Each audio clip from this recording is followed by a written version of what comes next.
శ్రీ గురుదత్త. జై గురుదత్త. శ్రీ మహాగణాధిపతయే నమ. శ్రీ సరస్వత్యై నమ. శ్రీపాదవల్లభాయ నమ. ఆధ్యాత్మిక బంధువులకి, దత్త బంధువులకి అంతమందికి కూడా కృతజ్ఞతాపూర్వక అభివందనాలు తెలియచేసుకుంటూ, ఇవాళ నుంచి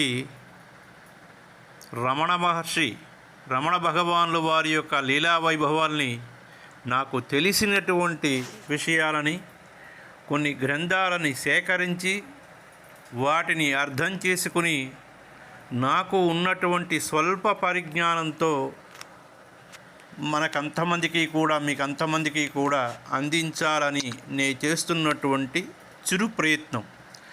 నాకు లభించినటువంటి చిన్న గ్రంథాలని పరిశీలించిన మీదట నేను చెబుతున్నటువంటి రమణ భగవానులు వారి విషయాలు. ముందుగా రమణ భగవానులు వారి యొక్క పాదపద్మాలకి శిరస్సు వంచి నమస్కరిస్తూ, ఈ విషయాలు అందరికీ తెలియాలని ఉద్దేశంతో నేను చేస్తున్నటువంటి చిన్న ప్రయత్నం. రమణ భగవానులు వారి యొక్క పాదపద్మాలకి శిరస్సు వంచి నమస్కారం చేసుకుని అనుగ్రహ ఆశీర్వచనములు అర్థిస్తూ ఇవాళ నుంచి మనం వెళుతున్నాం. ముందుగా జంతువునాం నరజన్మ దుర్లభం అని ఒక సూక్తి ఒకటి ఉన్నది. సకల ప్రాణుల్లోని మానవ జన్మ ఉత్తమమైంది, సుఖమైనది అని అందరికీ తెలిసినటువంటి విషయం. కానీ ఎంతమంది మానవులు మనుష్యులుగా జీవిత సత్యాన్ని, జీవిత గమనాన్ని తెలుసుకుంటున్నారు అనేది ఎవరికి వారు వేసుకోవలసినటువంటి ఆత్మ ప్రశ్న. మనల్ని మనం ప్రశ్నించుకోవాలి. మన ఆత్మని మనమే ఒక్కసారి ఆత్మవిమర్శ చేసుకోవాలి. సాధారణంగా మరణాన్ని జయించిన మానవుడు ఉన్నాడు అంటే నమ్మవచ్చు, కానీ మనసును జయించినటువంటి మానవుడు ఉన్నాడు అంటే చాలా కష్టం. ఆశ్చర్యకరమైనటువంటి విషయం కాదు ఇది. మనస్సును జయించిన వాడు ఉన్నాడంటే మహానుభావుడే, ఇంకేముంటున్నది. అందుకే ఇక్కడ భరద్వాజ మేషాలు అంటూ ఉంటారు, మనస్సు కోతి లాంటిది అనేసి. మనిషి ఒక చోట ఉంటే మనస్సు ఇంకో చోట విహరిస్తూ ఉంటుంది. దీనికి మనం పైసా ఖర్చు పెట్టక్కర్లేదు. మనమైతే ఇక్కడ ఉంటాం, డబ్బులు ఖర్చు పెట్టక్కర్లేదు, మనమేం వీసా తీయక్కర్లేదు. మనకు ఆఫ్రికా, అమెరికా, ఏ దేశాలు, ఆఫ్రికా ఖండాలు ఎన్నెన్నో తిరిగి చూసి వచ్చేయవచ్చు. ఎందుకు? మనస్సు కదా, అది ఎక్కడెక్కడ చుట్టుముట్టు వస్తుందో చెప్పక్కర్లేదు. మనం దానికి వీసా తీయక్కర్లేదు, పైసా ఖర్చు పెట్టక్కర్లేదు. అన్ని చోట్ల తిరిగి వస్తూ ఉంటుంది. మనం కూర్చుంటాం ఎక్కడో ఒక దగ్గర, కానీ అది అన్నీ తిరిగి చుట్టపెట్టుకుని వస్తూ ఉంటుంది. అది మనస్సు. ఆ మనస్సుని మనం నియంత్రణ చేయడమే చాలా కష్టం అని పెద్దవాళ్ళ దగ్గర నుంచి, నానాటి నుంచి, అప్పటి నుంచి ఇప్పటి వరకు చెబుతూ వస్తున్నటువంటి వాస్తవ విషయం ఇది. అంటే ఎప్పటి నుంచో ఎందరో మహానుభావులు మనస్సును జయించి పరమేశ్వర సాక్షాత్కారాన్ని తాము ఉన్న చోటనే పొందారు. ఇందుగలడందు లేడని సందేహంబు వలదు, ఎందెందు వెతికిన అందందే కలడు చక్రి అని నిరూపించినటువంటి భక్త ప్రహ్లాదుడు తాలూకా అపార భక్తి నేటి మానవులకు అందరికీ కూడా ఒక ఉదాహరణ. అది మనకి ఒక సాక్షాత్కారం, ఆత్మ సాక్షాత్కారం, పూర్తి నిదర్శనం. అయితే ఈ జగన్నాటక మహాక్షేత్రంలో ప్రాణికోటిలో అందులోని మానవ జాతిలో మానవుడు తాలూకా స్థితి, పాత్ర ఒకదానికొకటి పోలిక లేనివి. కానీ పూలదండలో సూత్రంలాగా అందరిలోని ప్రవహించి స్పందించే పరమాత్ముడు తాలూకా చైతన్యం ఒకటేనని సర్వమతాలు తాలూకా నమ్మక విశ్వాసం అది. అంతేకాకుండా తనకు మించినటువంటి మరో శక్తి ఎన్నో నామాంతరాల్లో, విభిన్న నామాలలో వాటి ఉన్నదని పూర్వీకుల నుంచి ఇప్పటి వరకు ప్రఖ్యాతిగాంచినటువంటి శాస్త్రజ్ఞుల వరకు నమ్ముతున్నటువంటి విషయం నిర్వివాదాంశం. మానవ జన్మ ఉద్దేశం ఏమిటి అంటే ఆత్మ సాక్షాత్కారము, స్వస్వరూప జ్ఞానము, బంధ విముక్తి. అవి పొందినటువంటి మహాత్ములే నేటి రమణ భగవానుడు. అటువంటి శక్తిని గురించి అన్ని కాలాల్లోని మనం ధ్యానించి, పూజించి, ప్రేమించి ఆ శక్తికి చేరువై త్రికారాజ్ఞులై భగవంతుని మరో రూపంగా పిలువబడుతూ ఎల్లప్పుడూ కూడా అరుణాచల కొండలో ఉండి తపస్సు చేసుకుని ఏమీ లేకుండా ఒంటి మీద మామూలు వస్త్రం, ఒక తుండుగుడ్డ గోచీతో ఉన్నటువంటి మహనీయుడు. అటువంటి మహనీయుడిని మనం ఆరాధించుకుని చేసుకుంటూ ఉంటే, నువ్వెవడివి అనేటువంటి ఒక ప్రశ్న వేసుకోమన్నారు. అని నువ్వెవరు అని మనల్ని అనుకోమన్నారు. అనుకుంటే దాని సమాధానం ఎంత లోతుగా వెళుతుందో మనం ఆలోచించుకోవాలి. కాబట్టి ఈ సమస్త ప్రజానీకంతో మనం ఒక్కసారి అరుణాచలం అంటారు. అరుణాచల శివ అరుణాచల శివ అరుణాచల శివ అరుణాచల శివ అరుణాచల అంటే పాపాలు పటాపంచలవుతాయట. కాబట్టి సంఘర్షణామయం పోరాటమయం అయినటువంటి మానవ జీవిత సంఘటనలో ఏ వస్తువు ఇవ్వలేనటువంటి ఉపశమనం ఆత్మశాంతి భగవంతుడు తాలూకా సంకీర్తన ఇస్తుంది. ఈ విషయం దైవాన్ని మనసా వాచా నమ్మిన వారికి అనుభవం. అటువంటి అనుభూతిని సన్నిహితం చేయడానికి మనం ప్రయత్నం చేసుకుందాం. ప్రతిరోజు భగవంతుడు తాలూకా లీలల్ని మనం స్మరణం చేసుకుందాం. అందుకే అంటూ ఉంటారు, జాతస్య మరణం ధ్రువం, ప్రతి మనిషికి అంతిమ గమ్యం మృత్యువు అని తెలుసు. అయినా కొద్ది సమయంలో ప్రతి వారికి ప్రపంచాన్ని జయించాలన్నంత తపన పుట్టినప్పుడు ప్రతి మానవుడిలోని దైవత్వం ఇమిడి ఉంటుంది. మనిషి పెరిగే కొద్దీ అసూయ రాగద్వేషాలు ఎక్కువై వాళ్ళలో దైవాంశం అంతా కూడా మాయమైపోతుంది. పూర్వజన్మ సుకృతం కలిగినటువంటి వాళ్ళు వారిలో దైవాంశాన్ని నిలబెట్టుకుని కులమతాలకు అతీతంగా అందరూ సమానమేనని, మానవ సేవే మాధవ సేవలతో జన్మని ధన్యం చేసుకోమని సందేశం ఇచ్చినటువంటి దైవ స్వరూపమే మన రమణ భగవానుడు. ప్రతి అణువణువున విశ్వమంతా వ్యాపించి ఉన్న అద్భుతమైనటువంటి అంతటినీ ప్రకాశింపచేసే శక్తి విశేషంగా భగవంతుడు అని పిలుస్తారు. ఎందుకు ఎప్పుడు ఎక్కడ వ్యాపించిందో తెలియకపోయినా మన ప్రమేయం లేకుండానే మనల్ని ఈ ప్రపంచం కూడా అతడు నియంత్రిస్తున్నాడు. అన్నిటి లోపల వెలుపల వ్యాపించి తేజోమయుడై సర్వజ్ఞుడై సర్వులని అందుబాటులో ఆ భగవంతుడు ఉన్నాడు. కాబట్టి అతన్ని మనం అరుణాచల శివ అని నారాయణ, విష్ణుదేవ, వాసుదేవ అనే పదాలతో ఈశ్వర, పరమేశ్వర, సుబ్రహ్మణ్యేశ్వర అనేటువంటి పదాలతో వ్యవహరిస్తూ ఉంటాం. సర్వజీవులని నడిపించేవాడు అతడే కాబట్టి ఆయన్ని సర్వేశ్వరుడిని అంటాం. మనం ఎవ్వరం కోరకుండానే ఈ శరీరాలు, ఇంద్రియాలు, బుద్ధి, మనస్సు, జ్ఞానము, శాస్త్రాలు ఇవ్వడమే కాకుండా అజ్ఞానంతో తప్పుతోవలో వెళుతున్న మానవులకు వారి పొరపాటును తెలియజేసి సన్మార్గంలో నడిపించగలిగినటువంటి ఆచార్యులు, మార్గదర్శకులు కూడా మన అరుణాచల శివ సాక్షాత్తు రమణ భగవానుడు. ఎంతకాలమైనా విసుగు విరామం లేకుండా ఎలాంటి వారనే తేడా చూడకుండా ఈ జీవులందరికీ ఇచ్చిన వారితో మీరు ఎప్పటికైనా ఎవరైనా కనీసం ఒక్కరైనా తనను గుర్తిస్తారా అని ఎదురు చూస్తూ ఉంటారట మహనీయులు, కారణ జన్ములైనటువంటి అవధూతలు, అలాగే రమణ భగవాన్ లాంటి వాళ్ళు. కొంచెం భగవంతుడిపై ప్రేమ ప్రదర్శిస్తే ఆనందంతో పొంగిపోయి వాళ్ళ వెంట సర్వవ్యాపకుడు ఒక ప్రాకృతిక రూపంలో దిగివచ్చి మనల్ని ఆదుకుంటాడు, పాడుకుంటాడు, పరవశిస్తాడు. భగవంతుడి ప్రేమలో ప్రేమించే వాళ్ళలో కూడా స్వార్థం కోసం కాక ఉపకార స్మృతితో ప్రేమ పొంది మనసు వంగి ఏదో ఒకటి చేయకుండా నిలబడక సేవలు చేసేవారి భక్తులు ఉంటారు. మిగిలిన వాళ్ళకి రాయిగా బొమ్మగా కనిపించే ప్రాకృతిక ద్రవ్యంలో భక్తులకి భగవానుడు దర్శనమిస్తాడు. వీటన్నిటికీ అనుభవపూర్వకంగా తన శిష్యులకి భక్తులకి తెలియజేశారు మహనీయులైనటువంటి మన రమణ భగవానులు. పవిత్రాణాయ సాధూనాం వినాశాయ చ దుష్కృతాం ధర్మ సంస్థాపనార్థాయ సంభవామి యుగే యుగే అంటే ఇవన్నీ మనకు తెలిసినటువంటి విషయాలు. ఇవి మనకి ఇవన్నీ వీటినన్నిటి గురించి చాలురా ఈ చలంబేలరా నీ భక్తురాలరా నందగోపాల బాల కోపమా నే చెయ్యు శాపమా పరితాప మాపుమా నీ కృప చూపమింకా నేరమా ఇట చేరి దూరమానును బ్రోవ భారమా మారు శృంగార నీకు కష్టమానునా బ్రోవ నష్టమా నాదుర దుష్టమా తెలుపుని విస్పష్టముగా పంత మేలరా శ్రీ రమాకాంత నీకు నెంత వేడినా కరుణ నీకు రాదింతయ్యా ఓ దత్తాత్రేయ అని చెప్పి మనకు ఒక ఇది ఉన్నది. అలాగా ఇక్కడ మనకి ఏమిటంటే ఇవాళ మనకి మధురకి 30 మైళ్ళ దూరంలో తిరుచ్చలి అనే గ్రామంలో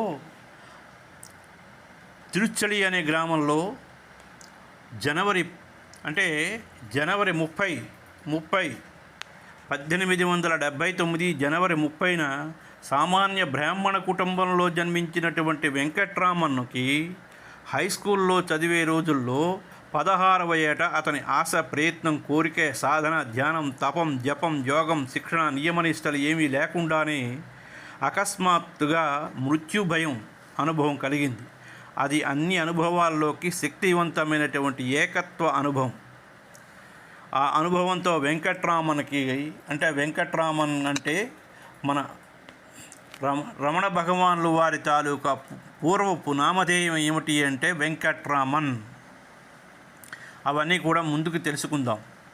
ఆ అనుభవంతో వెంకట్రామన్ గారికి సద్యోముక్తి కలిగింది. సర్వైక్యభావం సిద్ధించింది. అసలు పరమార్థాన్ని తెలుసుకున్నారు. ప్రత్యేక గురువు అంటూ ఎవరూ లేకుండానే కేవలం స్వబుద్ధితో విరాట్ స్వరూపాన్ని, ఆత్మ శాశ్వత తత్వాన్ని, అసలు సత్యాన్ని, అంతిమ జ్ఞానాన్ని అవగాహన చేసుకున్నారు. అఖిల జగదాచార్య సింహాసనాన్ని అధిష్ఠించారు. సూర్యోదయమైన తర్వాత పద్మం వికసించినట్లు మృత్యు అనుభవంతో వెంకట్రామన్ హృదయ పద్మం పూర్తిగా విచ్చుకుంది. అప్పటి నుంచి ఆయన ఆత్మనిష్ఠులై సహజ సమాధి స్థితిలో ఉన్నారు. మెరుపులా వచ్చినటువంటి ఆ అనుభవం మెరుపులాగే పోకుండా ఆ స్థితి ఆయనలో చివరి వరకు స్థిరంగా నిలిచిపోయింది. ఆ తర్వాత అన్నీ విడిచిపెట్టి అరుణాచలం చేరి ఏది ఆటంకం అంటకుండా, ఏది ఆటంకం కాకుండా, ఏది పట్టకుండా, ఏది తనకు తప్పకుండా కప్పకుండా, ఏది తనను మూయకుండా, బాధించకుండా, బంధించకుండా, భారం కాకుండా అలలు అణిగిన మహాసాగరం మాదిరిగా ఆత్మలోతుల్లో మరో 54 ఏళ్ళు జీవించారు. క్రమంగా ఆయన చుట్టూ భక్తుల, శిష్యుల, పరిచారకుల, జిజ్ఞాసువులు, సాధకుల, సాధువుల, యాత్రికుల, మేధావుల రూపంలో పెద్ద ప్రపంచమే అల్లుకున్నది. స్థితప్రజ్ఞుడై సమస్త వాంఛలని విడిచిపెట్టేసి కష్టసుఖాలకి, రాగద్వేషాలకి, భయక్రోధాదులకి అతీతుడే అరుణాచలంపై సహజ సమాధి స్థితిలో ఉండి నిత్యకృత్యాలని నిర్వర్తించుకుంటున్నటువంటి వెంకట్రామన్ని కావ్యకంఠ గణపతి శాస్త్రి గారు చూసి, అందరూ అన్ని కాలాల్లో ఏ సత్యాన్ని వెతికారో, ఏ జ్ఞానాన్ని కాంక్షించారో ఆ సత్యమే, ఆ జ్ఞానమే అరుణాచలంపై వారికి దర్శనమిచ్చింది. ఆ తరువాత ఆయన వెంకట్రామన్ సంగతులు అడిగి తెలుసుకుని వారికి భగవాన్ శ్రీ రమణ మహర్షి అని నామకరణం చేసినటువంటి మొట్టమొదటి మహనీయుడు ఎవరో తెలుసండి? సాక్షాత్తు అయ్యల సోమయాజుల కావ్యకంఠ గణపతి మహాముని. అయ్యల సోమయాజుల కావ్యకంఠ గణపతి మహాముని వారు అంతవరకు ఆయన నామధేయాన్ని తెలియనటువంటి రమణ మహర్షులకి శ్రీ భగవాన్ రమణ మహర్షి అని కొత్తగా నామకరణం చేసి సుస్థిరంగా ఆ నామాన్ని, అద్వితీయ అనుభవాన్ని పొందినట్టుగా అందించినటువంటి నాయన అని మనం పిలుచుకుంటామే, ఆయనే కావ్యకంఠ గణపతి మహాముని. అయ్యల సోమయాజుల కావ్యకంఠ గణపతి మహాముని గారు రమణ మహర్షుల వారికి నామకరణం చేశారు. క్రమంగా గ్రంథాలు, అనుభవాలు, ఉవాచలు వస్తూ ఉంటే దేశ విదేశీయులు భగవానుకి ఆకర్షితులయ్యారు. గొప్ప గొప్ప నిర్మాణాలతో త్వరలో రమణాశ్రమం పెద్దదిగా ఏర్పడింది. భగవాన్ ఎల్లప్పుడూ కూడా కౌపీనదారి అయి చాలా వరకు మౌనంగా ఉన్నా ఎప్పుడూ ఏదో ఒక పని చేస్తూ ఉండేవారట. ఆయన దర్శనం అందరికీ అన్ని వేళలా అందుబాటులో ఉండేది. సహజమైనటువంటి ఆయన చిరునవ్వు, సమ్మోహనమైనటువంటి ఆయన చూపు నిర్మలము, పవిత్రము, ఆయన వదనం పసిబిడ్డ లాంటి తత్వం ప్రతి ఒక్కరిని ఆకర్షిస్తూ ఉండేది. అటువంటి మహోన్నత స్థితిలో ఉన్నటువంటి భగవాన్ రమణ మహర్షుల వారి జీవితం ఆశ్రమంలో ఒక నిర్ణీత కార్యక్రమంలో లిప్తపాటు కూడా తేడా లేకుండా నడుస్తూ ఉండేది. ఆయన ప్రతి పనిని తనదిగా, ప్రేమగా, జాగ్రత్తగా, నెమ్మదిగా చేసేవారు. ఏ వస్తువు ఎక్కడ ఉండాలో అక్కడ ఉండేటట్లు చూసేవారు.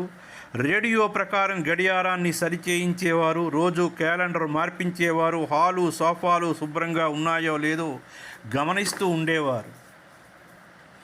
జీవితంలో అనేక విధాలుగా అణగారిన వారు, అధోగతిలో ఉన్నవారు, శారీరకంగా, మానసికంగా అలసిపోయిన వారు భగవాన్ సమక్షంలో శాంతిని, ఆనందాన్ని అనుభవించేవారు. భగవాన్ సన్నిధి ఒక దివ్య బోధ. కానీ కొందరు ప్రశ్నల జాబితాతో వచ్చేవారు. అడిగిన వెంటనే భగవాన్ రమణ మహర్షుల వారు అందరికీ సమాధానం చెప్పేవారు కాదు. కానీ ఎప్పుడో ఒకప్పుడు ఓపికతో వేచి ఉన్నవారికి వారి ప్రశ్నలకు ఆయన నుంచి సమాధానం వస్తూ ఉండేది. కొందరు ఆయన సన్నిధిలో కూర్చోగానే తమ సంశయాలు, ప్రశ్నల సంగతే మర్చిపోయేవారు. ఆయన సమక్షంలో అప్రయత్నంగా మనసు తిరుగుళ్ళు, ఆలోచనల పోకళ్ళు అద్భుతంగా అణిగిపోతూ ఉండేవి అంటూ ఉండేవారు ఆధ్యాత్మిక అనుభవజ్ఞులు. భగవాన్ ఎదురుగా కూర్చుని దృష్టితో గమనిస్తే ఆరాటం, ఆందోళన, అశాంతి పోయి హాయిగా, ఆనందంగా ఉండేవారు మరికొందరు అనుభవజ్ఞులు.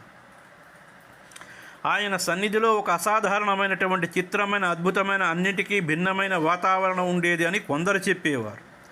ఏ అరమరిక, వేరే ఆలోచన లేకుండా తమను తాము భగవానికి అర్పించుకుని ఆశ్రమవాసం గడిపేవారంతా ఏదో ఒక పని చేస్తూ ఎప్పుడూ భగవానికి సన్నిహితంగా ఉండేవారు కొంతమంది.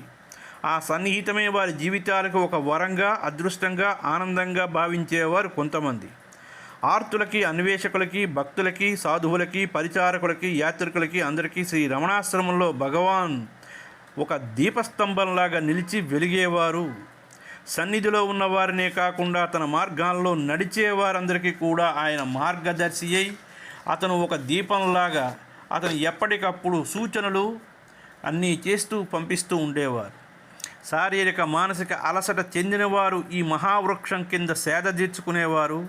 పాతాళగంగ మాదిరిగా ఆయన ఎంతోమందికి దప్పిక తీర్చారు. దప్పిక అంటే ఆధ్యాత్మిక దప్పిక, మానసిక దప్పిక, శారీరక దప్పిక. అంతేకాని వారిపై ఉన్న మూఢనమ్మకాన్ని రుద్దలేదు.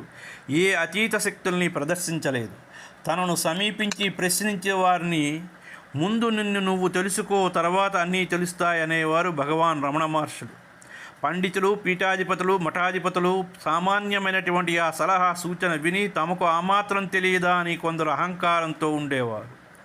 తమకు సరిగ్గా సమాధానం చెప్పలేదని మరికొందరు బాధపడేవారు. భగవాన్ తమను మూర్ఖులుగా భావిస్తున్నారని కొందరు ఆవేశపడేవారు. ఎందుకంటే భగవాన్ సలహా సూచన తమకు ఏనాడో తెలుసునని వారి భావన. అందుచేత తమ సంగతి కాక మరి ఏ సంగతి అయినా చెప్పమనేవారు. ఆ సంగతులు చాలా వరకు పునర్జన్మ, మృత్యువు తర్వాత ఏమిటి మొదలైన విషయాలు. కానీ కావ్యకంఠ గణపతి శాస్త్రి గారు భగవాన్ జీవిత చరిత్ర రాస్తూ, భగవాన్ పుట్టినరోజు మానవాళికే మహనీయమైనది, అది చరిత్రలో మరుపురాని రోజు, ఈ తరానికి భగవాన్ మహామహానుభావుడు, శంకరాచార్యులు మొదలైన వారిలాగా ముందు తాను బంధ విముక్తులై తర్వాత యావత్ మానవాళిని ప్రేమతో విముక్తి పరిచయడానికి ఇందులో ఎటువంటి సందేహం లేదు. ఆత్మశక్తితో ధర్మాన్ని స్థాపించారు. బుద్ధుడిలా దీక్ష, దయ, ప్రేమ, సమత్వం, శంకరాచార్యుల వారి మేధాశక్తి, వితరణ, వివేకం, తాత్విక దృక్పథం కలిసి పుంజుకున్న పుణ్యమూర్తి భగవాన్ రమణ మహర్షుల వారు. భగవాన్ తీక్షణమైన చూపు సూర్యకాంతి లాంటిది. దయగల ఆయన చిరునవ్వు చంద్రకాంతిలా చల్లగా, హాయిగా శాంతినిస్తూ ఉండేది. మూర్తీభవించినటువంటి చిదానందమూర్తిలా కనిపిస్తారు భగవాన్ రమణ మహర్షులు వారు. బయట ఏం జరిగినా అది భగవాన్కి సత్యం కాదు. చివరికి తన దేహానికి జరిగినా అది వాస్తవం కాదు. తాను దేహం కాదని, తాను అందరిలాగా అన్నింటిలాగే ఆత్మేనని ఆ సంగతి తనను అనుసరించిన వారికి తెలియడం కోసం, వారి వారి అనుభవాల్లోకి రావడం కోసం భగవాన్లు వారు పదే పదే ఆత్మవిచారణ మార్గం గురించి చెప్పడమే కాక ఆ విషయంలో ఎంతైనా ప్రేమని, కాఠిన్యాన్ని చూపేవారు. ఆత్మవిచారణ అనాదిగా ఉన్నదే. విచారం అంటే విషయవాసనలన్నింటినీ విసర్జించడం. ఎందుకంటే వాసనలు నిశ్శేషం కాకుండా ప్రాప్తించిన జ్ఞానం స్థిరంగా ఉండదు.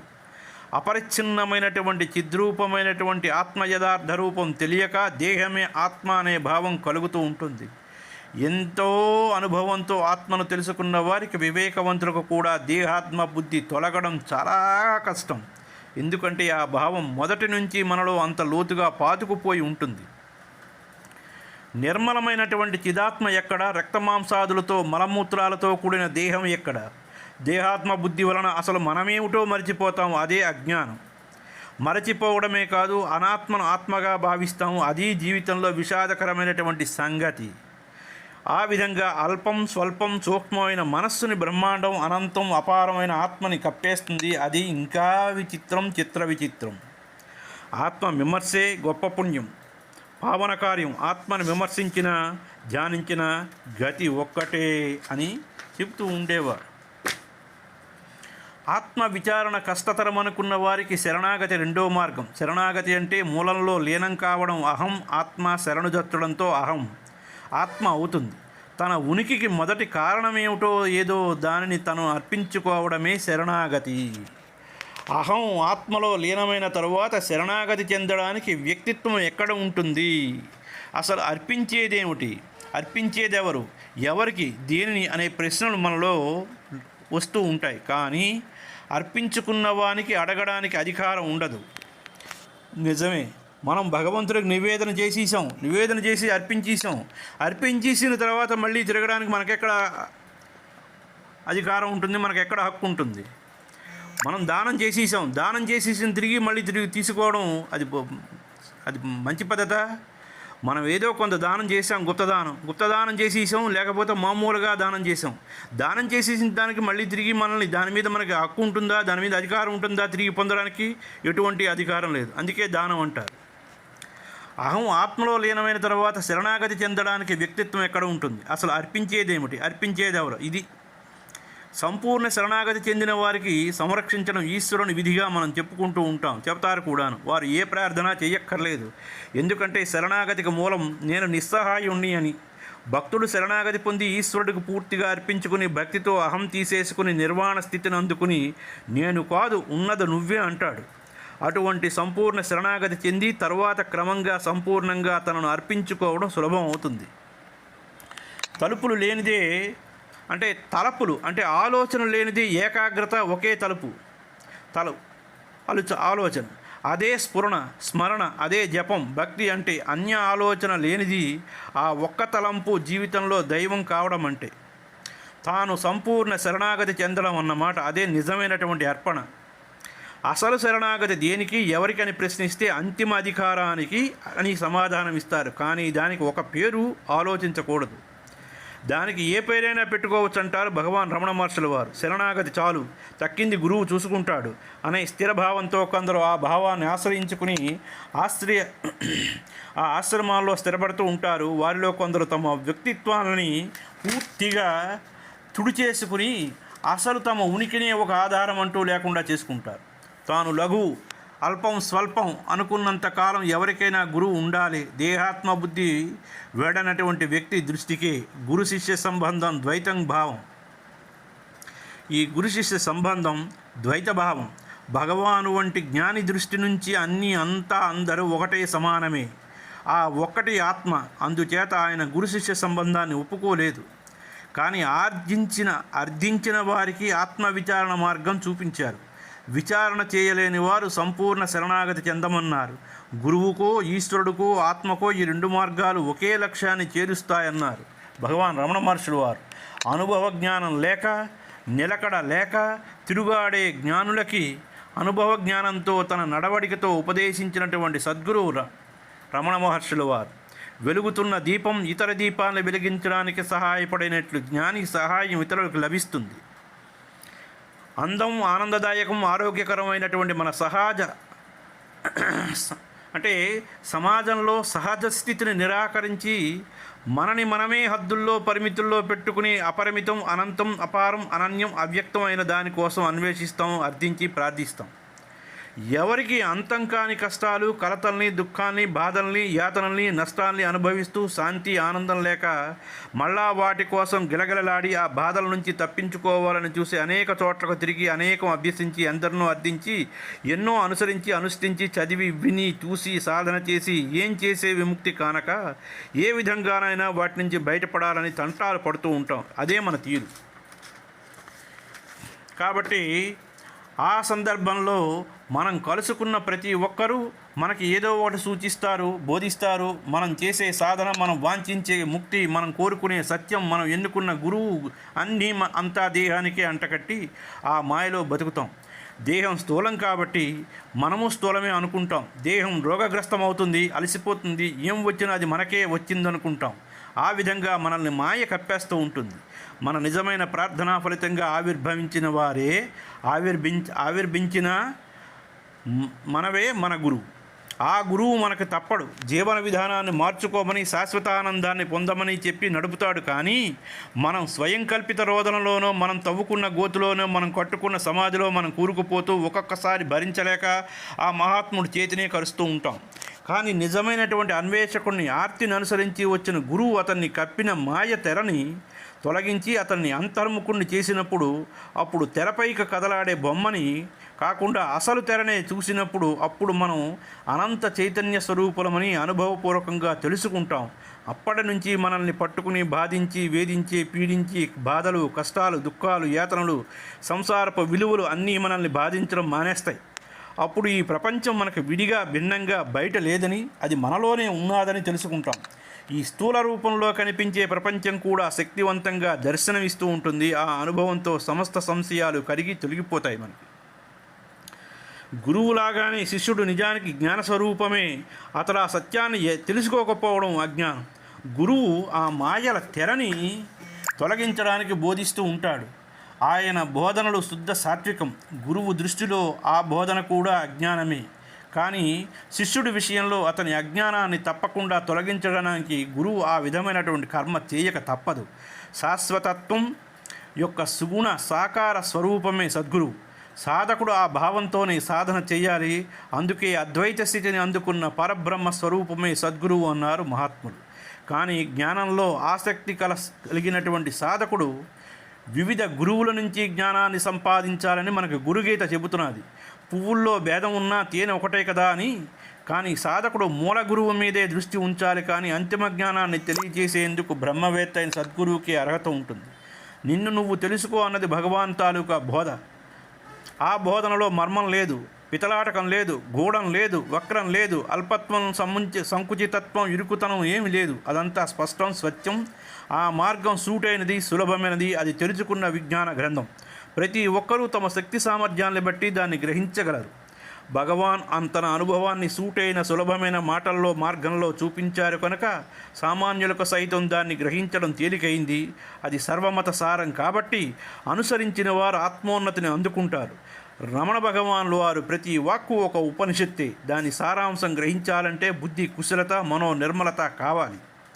తనను తాము మరిచి నిద్రపోయే మనుషుల్ని మేల్కొల్పే ప్రయత్నంలో గురువులు, ప్రవక్తలు, జ్ఞానులు, మహాత్ములు అన్ని కాలాల్లోని అన్ని మతాల్లోని అవతరించి వారి నిద్రని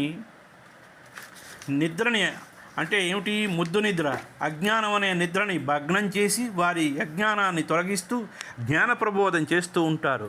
తాము నడిచిన మార్గాన వారిని నడుపుతూ భగవాన్ శ్రీ రమణ మహర్షి కూడా ప్రపంచానికి ఏదో చెప్పడానికే అవతరించారని అనిపిస్తూ ఉంది. కానీ ఏదో మతం స్థాపించడానికో, మనతో తర్కించడానికో, మహత్యాలు చేయడానికో, ఆశ్రమాన్ని నెలకొల్పడానికో, ప్రజలను మూఢనమ్మకాల్లో ఉంచడానికో రాలేదు. మన యందు అపారమైనటువంటి ప్రేమతో మనల్ని బంధ విముక్తులను చేయాలని బోధించారు. ఎందుకంటే మనిషి సహజంగా నేను పాపిని అని అనుకుని కృంగిపోతూ ఉంటాడు. ముఖ్యంగా మనం ఒక్కొక్కసారి బాధపడుతూ ఉంటాం, గత జన్మలో నేను ఏం పాపం చేశాను అని అనుకుంటూ ఉంటాం. అసలు నిద్రావస్థలో మానవ స్వభావం కానీ అసలు మానుషత్వం కానీ ఉండదు. మేల్కొన్న తర్వాత నేను ఈ దేహం అనే దేహాత్మభావం కలిగేది. దేహమే తాను అనుకోవడం మొదటి అంటే అన్వేషకులు ఆర్తిని అనుసరించి వారి అంతస్తుకు వెళ్ళి అసలు సత్యాన్ని వివరించి చెప్పేవారు భగవానులు వారు. దక్షిణామూర్తి ఆదిశంకరాచార్యులాగా ఆయన అద్వైతాన్ని బోధించిన కర్మయోగిగా అన్నీ చేసి చూపించారు. భక్తులందరి మాదిరిగానే కరిగి ద్రవించి అరుణాచలాన్ని స్తుతించారు.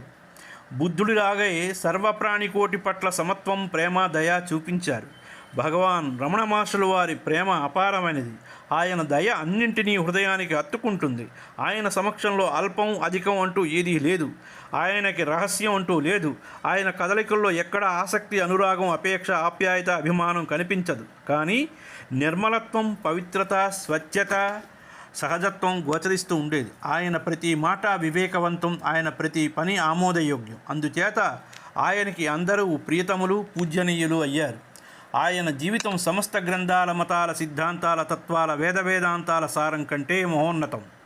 ఆయన బోధనల కన్నా, ఉపదేశాల కన్నా, మాటల కన్నా ఆయన చూపు, చిరునవ్వు, కదలిక ముఖ్యం. మౌనం ఎక్కువ అర్ధయుక్తమైనవి, అందమైనవి.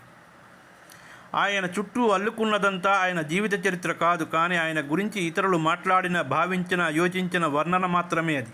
ఆయన చరిత్ర వ్యక్తిగత జీవిత చరిత్ర కాదు, అది విశ్వాత్మ ప్రకాశం. అది శారీరక కదలిక, కర్మ వ్యవహారమా కాదు. అది దివ్యాత్మ ప్రభావం. తాను ఈ ప్రపంచంలో ఉన్నాననే భావన లేనివారు. భగవాన్ ఈ ప్రపంచమంతా ఆయనకు సినిమా తెర లాంటిది. ఈ తెరపై కదలాడే బొమ్మలు, నీడలు, దృశ్యాలు అన్నీ అసత్యం. ఆయనకు మిగిలింది తెర మాత్రమే. ఆ తెరే చిదాకాశం. దాన్నే లైట్ ఆఫ్ కాన్షియస్నెస్ అంటారు. అది నిర్మలం, నిశ్చలం, స్వచ్ఛం, ధవళం, శాశ్వతం. ఆ తెరే అయాం అంటారు, నేనున్నాను అనే ఎరుక. విశ్వం తేజస్సు నుంచి వెలువడిన వెలుగు రవ్వ అరుణాచలంపై కొన్నాళ్ళు వెలిగి అనేక మంది దివ్య జీవనానికి ఆధారమై తిరిగి ఆ చిరుజ్యోతి అఖండ జ్యోతిలో ఐక్యమైంది. అది ఎప్పుడు? 14/4/1950వ తేదీ. అయ్యా, ఇప్పటికీ మనకి స్వామివారి అరుణాచలం రమణ భగవాన్లు వారి తాలూకా పరిచయ భాగం ముందుగా ఇవాళకి పూర్తయింది. రేపటి నుంచి మనం రమణ భగవాన్లు వారి తాలూకా జననం దగ్గర నుంచి మనం తెలుసుకుందాం. అయ్యా, ఇక్కడికి ఇది సమాప్తం. స్వస్తిక్ ప్రజాభ్య పరిపాలయంతం న్యాయేన మార్గేణ మహిం మహిషా గోబ్రాహ్మణేభ్య శుభమస్తు నిత్యం. లోకాః సమస్తాః సుఖినో భవంతు.